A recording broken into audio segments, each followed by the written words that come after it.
Gioacchino Rossini once said, and I quote, "Il teatro è un grande manicomio e l'opera è il reparto degli incurabili." Translation. The theater is one great insane asylum. Opera is the ward of the incurables. I'm going to tell two stories tonight of my conducting Italian opera in Italy that sort of amplified what he was saying. Do keep in mind, though, that this was 19th century statement and a 20th century action that actually proved what he was saying was true. When time permitted, after the Washington Opera season was over, usually at the beginning of January, if time was allowed and I didn't have much to do, I would rent a car and head down the East Coast playing golf and relaxing.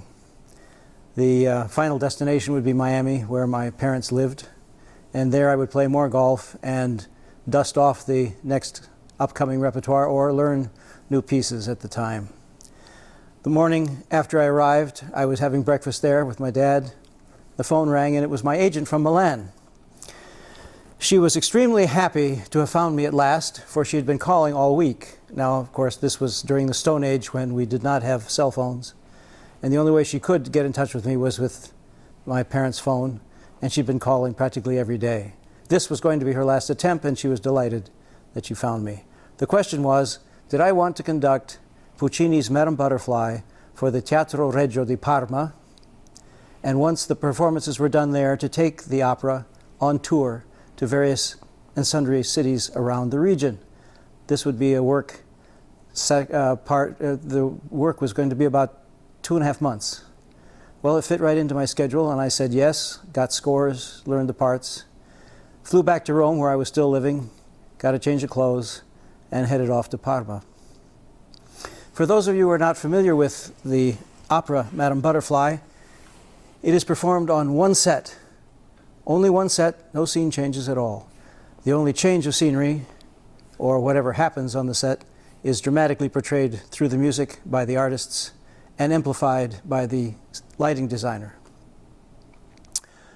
I got there and started working with the orchestra, strangely enough, a whole week before the cast arrived, but the orchestra was playing well and ready to go. At the first staging rehearsal, we were told that the stage director, a very well-known Italian film director, was going to be late a week, but that he'd sent his young assistant to stage the opera in his absence. If the young stage director had only started staging, we would not have had the problems that we did. Unfortunately, he started a 10-minute or longer speech on 20th century Japan, at the turn of the century Japan, and lost everybody, because a cast of old pros and young hopefuls are most interested in when do I come in, where do I go, how long do I stand there, and how do I get off the stage. This is the basic idea when you have a staging rehearsal. To elongate it into a historical background or whatever was not a very good thing to do. And when he turned to the tenor and started talking to him about the Merchant Marine, the tenor, who is a Merchant Marine character in the opera, shouted over his shoulder to the baritone, "Hey, remember the last time we did this? You were down there, and I was over here with the marriage contractor, and we were doing our scene, and he walked around, and then you came in, and we met over here," and he turned to me and said, "Maestro, would you mind having the pianist play a bit from the beginning?" And the tenor and the baritone proceeded to stage the first act while the young man did not get another word in at all. The soprano was actually Japanese. She spoke broken Italian, but certainly knew her part well enough to show the young assistant how to do the second act. By the end of the third day, the opera was on its feet. By the end of the week, we were doing run-throughs. Everybody seemed happy. The orchestra was ready to play, and then the stage director arrived. He greeted everyone cordially and slapped his hands together and said, "Now, show me what you have done." And off we went with the first act. He gave no indication at all as to whether the stage movements were his, that he had inspired his assistant to impart to the cast, or not. But every now and then he would stop and say, no, wait. You came in here, stood there, and exited there. I would much rather that you enter here, come here, and exit there. Well, okay, the adjustment was made. But, ladies and gentlemen, when you have influenced one entrance and exit, you're going to sooner or later influence them all. And people were walking into each other on the stage. It became a mess. But the stage director seemed to think he was doing a great job for whatever reason. So the first week, we staged the opera by committee. The second week, we were confused with staging entrances and exits that were changed. The third week, the singers were asking a whole bunch of questions, trying to remember what it was they were supposed to do and when. But the stage director always referred the answers to the assistant, who, of course, had to make sense of it all because the stage director was the visionary. The other guy was the one to interpret what was happening. Regardless, we opened the show, and it was well received. But the best reviews were given to the stage director. At last, the clarity of a brilliant cinematographic genius is brought to the opera stage, one review said. Another one said, this was a work of tender care and incredibly high art.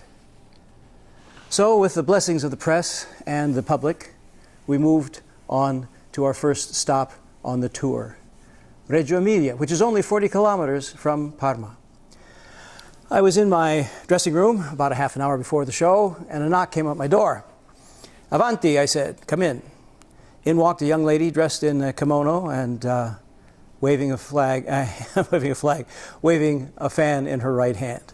She said, good evening, maestro. I just wanted to say hello and wish you a good show. I'm singing Butterfly tonight. Oh, and by the way, the tenor and the baritone are outside. They'd like to say hi, too. Now, to tell you that I was not pleased with this would have been an underestimated point of view. My head was swimming. I could only manage to choke out a what, and in they came the baritone and the tenor. We all shook hands, and they left. As soon as they left, I went to the desk there at the maestro's room and called the stage manager up above. Good evening, maestro. What can I do for you? I said, well, you might start by telling me why I have 3 principals that I've never worked with before that are singing tonight. Of course, maestro. When these regional companies decide to do a piece, everybody chips in to buy the set, the costumes, and the props. Then they are free and clear to hire whoever they want to sing the roles. I'm surprised nobody told you about it. I said, no more surprised than I am. I've got to do this show now. He said, yeah, well, good luck, have a good one. And he hung up. I sort of was taken aback by the fact that these 3 characters were not necessarily concerned about what was about to happen. They seemed confident that it was going to work. And I sort of had to reassure myself that if they thought that way, so would I. I had no idea what they would do, what their voices sounded like, whether I could trust them to do things that I would like to have happen. But I deemed finally the following. They know their parts, I know mine. We'll all collaborate, and somehow we will get through this. And indeed, for all of that, it was not a bad show at all. Moving on to the next theater, I staged rehearsals with the cast so that at least we could go over a few points and I would be ready for whatever they had to throw at me. The last performances, though, were in Ravenna. 2 performances in Ravenna, and the original cast showed up. After all that time, they came to do 2 more shows, and the tenor and baritone, since the stage director and his assistant were no longer involved in the production, decided to do their version of Butterfly. But it really didn't matter. Every place we went, the stage director was praised to the stars because of his brilliance, and nobody could say anything different. I had arrived in Parma the day before I was starting to work with the orchestra for Butterfly. In the afternoon then I went to the artistic I went to the administrative offices to say hi to the artistic director, with whom I'd worked a number of times before. During the summer I'd done concerts with the orchestra. And he said, Tonight is the last performance of Il Trovatore. Of course, it's been sold out for months, but I can get you a folding chair and push it in the back of the presidential box. It would be very worth your while to hear this particular performance. Now, it wasn't my practice at the time to attend other people's performances unless I had a friend or a colleague in the cast. But this was different.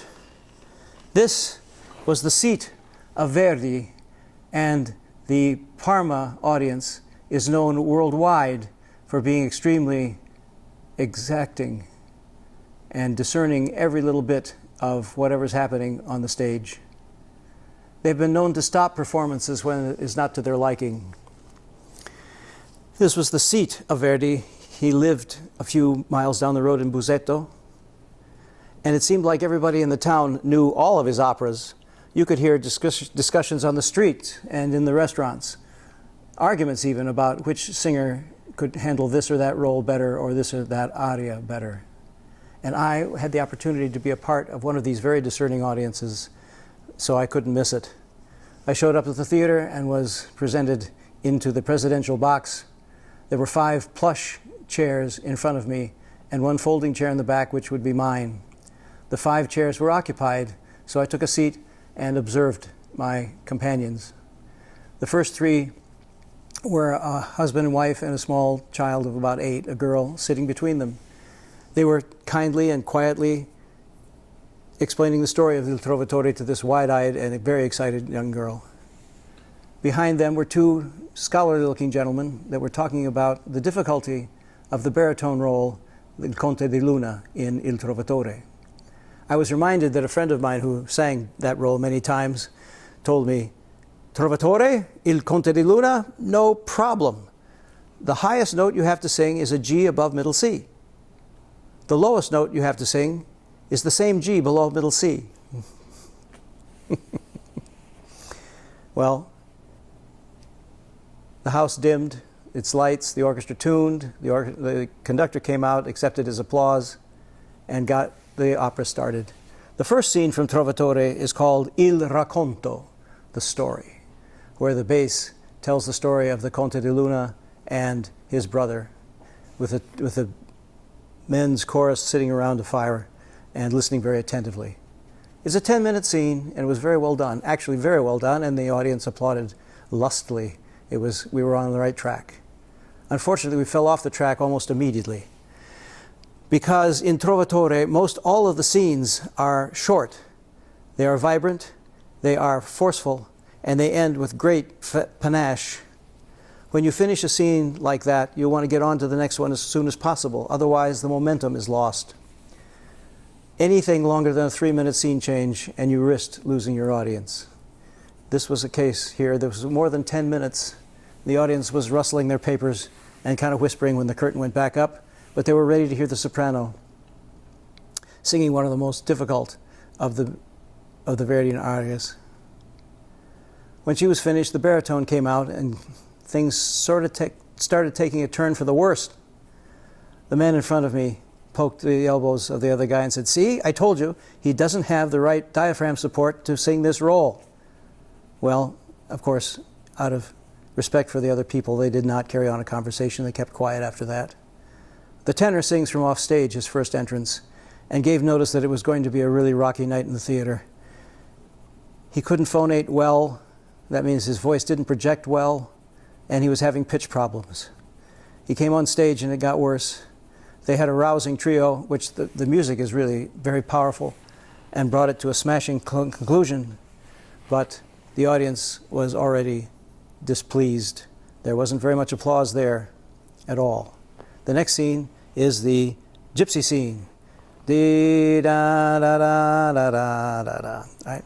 And in it, the Azucena, the gypsy woman, wanted to sing her aria much slower than the conductor wanted to move it. There was turmoil here, and the audience was getting restless. It was really the beginning of what I started to think was going to be the end of the show, to tell you the truth. It got worse when, in the next scene, the baritone confronted the famous Il Baleine aria. At the end of it, you heard dead silence. I thought, were getting closer all the time. Fortunately, it was time for the interval, but I kept thinking, how long will this last? How long will they keep going? Well, in the next scene, Azucena is captured by Count de Luna and his men, and they're going to burn her at the stake. The scene, again, another enormously difficult and long scene change, takes us to the other side where Manrico, the tenor, is about to marry Leonora. And he sings a lovely aria to her, which would have been lovely had the tenor been able to sing. But right now he was really in vocal difficulty, truly vocal difficulty, and there was rumblings, and even people were talking during the aria. And then all of a sudden, while the word of his mother being captured and to be burned at the stake arrived on stage, there was a rumbling in the back of the house. A rumbling. It was like a herd of cattle. And it seemed to be climbing higher and higher and higher and higher inside the theater. People were looking around trying to figure out what was going on.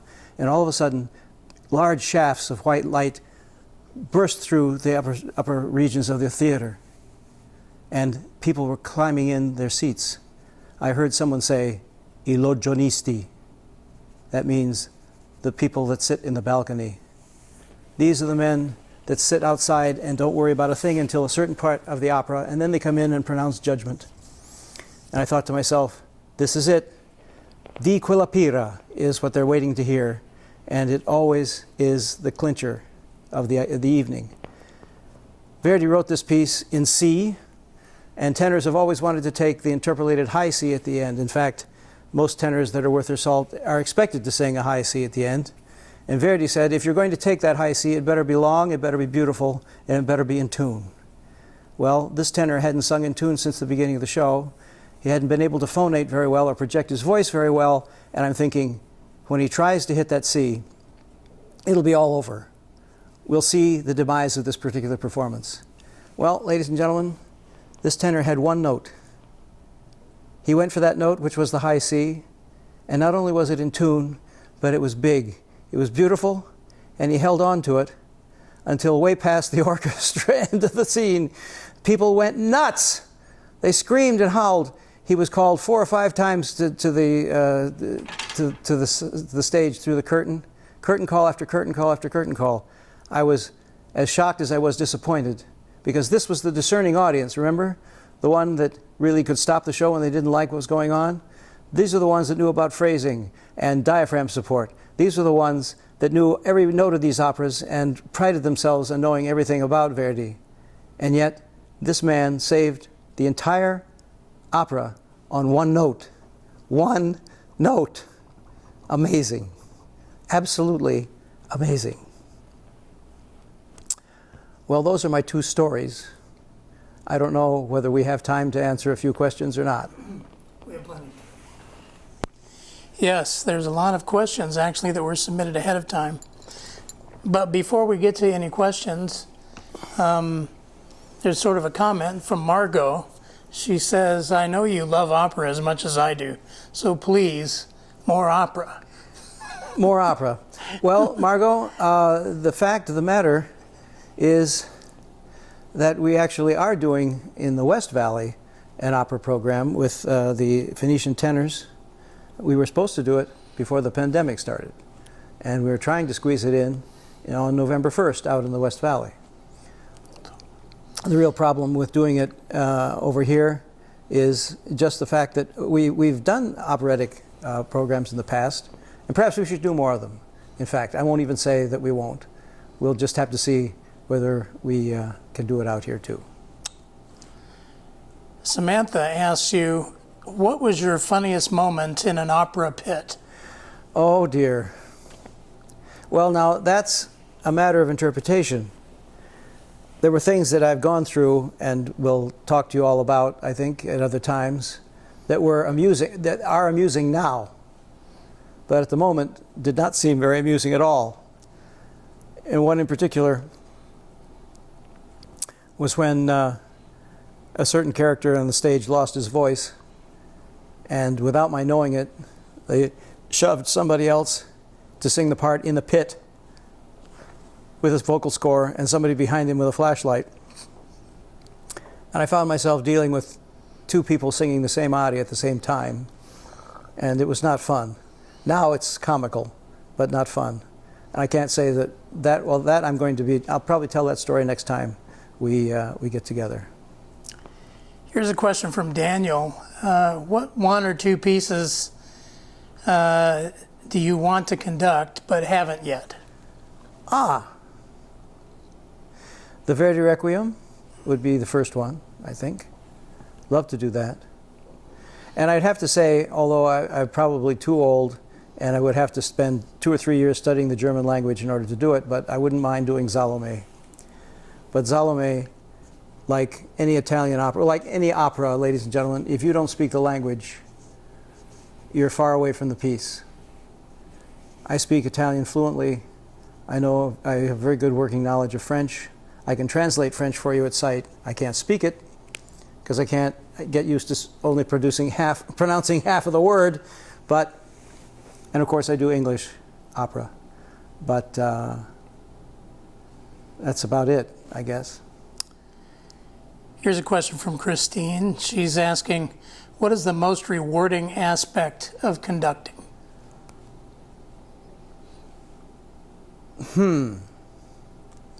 Well, the way that I look at it now is just giving back to the Lord the talents that He's given me, and know that people have received the gist of it and that it's gone well. I don't think of myself as a performer anymore, just a conduit. I do what I do and I enjoy it. I really do enjoy it. And if the results are good and everybody else enjoys it, then it's a win-win. Very good. And this last question from Cleela. Hope I pronounced your name right. What is the process you go through when you're selecting the program for a concert? Okay. Well, that can be a little involved. There, I think, are three basic reasons for putting together a season. Number one, it has to be a draw. The audience needs to be attracted to the music you're doing. Number two, the board has to support it and finance it. And number three, and perhaps even more importantly, the orchestra will have to want to play it. And it's always a bit of a scramble to find programs that make sense. What do I mean by that? To my mind, a classical program, a program that fits the criteria for a concert, is usually, or has been in the past, an overture, a concerto, a symphony, or an overture, concerto, and 2 pieces of music that are related in some way or another. It's better when all pieces are related. It's not necessarily we have to do all one composer, but for example, say, I don't know whether you are aware of the fact that Johann Strauss Jr. and Johannes Brahms were very good colleagues. Their music was polar distances apart, and yet they were very friendly with one another. So if you put together a program that opens with a Strauss piece and then you find a piece of Brahms to fit behind it, you're connecting something. There's a connection there. And if you take into consideration that Brahms helped Dvorak in his early career and was a good colleague through most of Dvorak's career, and you put that in there, then you have a concert of friends and colleagues. There are others that have, I once did a concert of, what was it? Grieg, Sarasate, Massenet, and Dvorak. Now, 4 people completely separate in their own ways, right? Different styles of music. They were all born 1 year apart. Hey, sometimes you have to dig deep, you know. But finding the right music, to find it balanced within itself, and to give the orchestra something to play and the audience something to hear. That's really what programming is all about. And yes, if there's anybody out there, I would like to do more of the standard, more modern 20th century works, and even some of the 21st century works. But if we had an audience that came to hear the regular stuff, I could throw another couple of new pieces in to see how they would fit. But not having them, not having that assurance, I kind of have to stick with what I'm doing. We have a question just submitted online by Martin. He's asking, have you ever had to sub for a conductor and not have a rehearsal? Yes, twice. I was the fill-in. Yes, and it was the same time, and it was the same opera company. I was at home here in Phoenix. We lived in Phoenix at the time. The phone rang. My manager said, Hartford, Connecticut has a cancellation. The general director of the opera has gotten sick. He's already done one orchestra reading. The second orchestra reading is tomorrow night. The dress rehearsal is the next night, and there's 2 performances. Can you do it? It's Il Trovatore. And I hadn't done Trovatore in maybe 6 or 7 years. But I said, I'll do it. I got out the score and started studying immediately. And I studied on the plane going over. They picked me up at the airport. And I picked up my baton and went right into the rehearsal with the orchestra. And the next night we did the dress rehearsal. And finally we did the performance. Then the next year, exactly at the same time period, the same gentleman had to cancel after doing one rehearsal with the orchestra. This time it was Carmen. They were doing a run-through when I got there, a run-through with the piano. No stops, couldn't do a thing. So I went in and did just that. I didn't stop. I told them, this is what I do. Let's see if it coincides with what you're doing. And we worked with the orchestra the next night, and we did the performances as well. It's not something that you want to do all the time, but when you know the repertoire and you're sure of yourself, it can be fun. And I think I enjoyed myself very much on that front. Well, another question from an online person watching, from Katrina, somebody you know very well. Could you think of the most moving moment you have ever had while you were conducting? Yes. There were a number of them, but one in particular, which I dwell on in this little book that I've written about all of these experiences. During the pandemic, I had to do something, so I wrote down a bunch of these stories, which I'm relating to and reading from every now and then over here so I wouldn't forget what to say. Leonid Kogan, a great Russian violinist, died young, probably 57, 58 years old. He was a regular guest artist with the St. Cecilia Conservatory, the Accademia Nazionale di Santa Cecilia Orchestra in Rome. I played in that orchestra many years as a second bassoonist. And one time he came, every time he came, he was always given a mediocre conductor because he was the name, and they always inserted somebody that they owed something to conduct for him. And the first time I encountered him was doing the Tchaikovsky violin concerto with a conductor who will remain nameless, but was just a bum. He would not follow Kogan at all, and the rest of the program was also just as bad as far as his music making was concerned. The St. Cecilia Orchestra would only play well to the people that they thought were useful to them and made them play. But this man was not one of them. However, Kogan demanded a certain amount of respect, and the orchestra tried their best to play for him, even though the conductor got in the way all the way through. At the end of that concert, at the end of his program, part of his program, he came out to do an encore.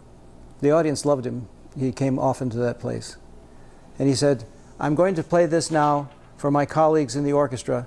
And he turned his back on the audience and played the Bach da da da da da da da da dum bum bum ba ba bum bum bum, the violin fugue from the suite, to show his appreciation to them.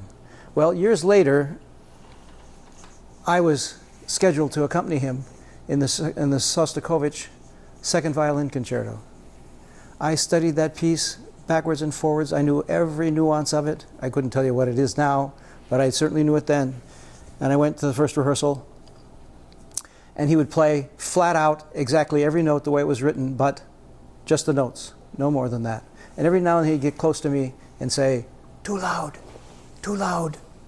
And I'd get the orchestra down. I kept waiting for him to do an accelerando that was written, or a retard that was written. Nothing, just straight on, straight on, straight on, straight on. First rehearsal went, I went home and practically cried, but he was the soloist. If that's the way he wanted to do it, that's the way I would do it as well.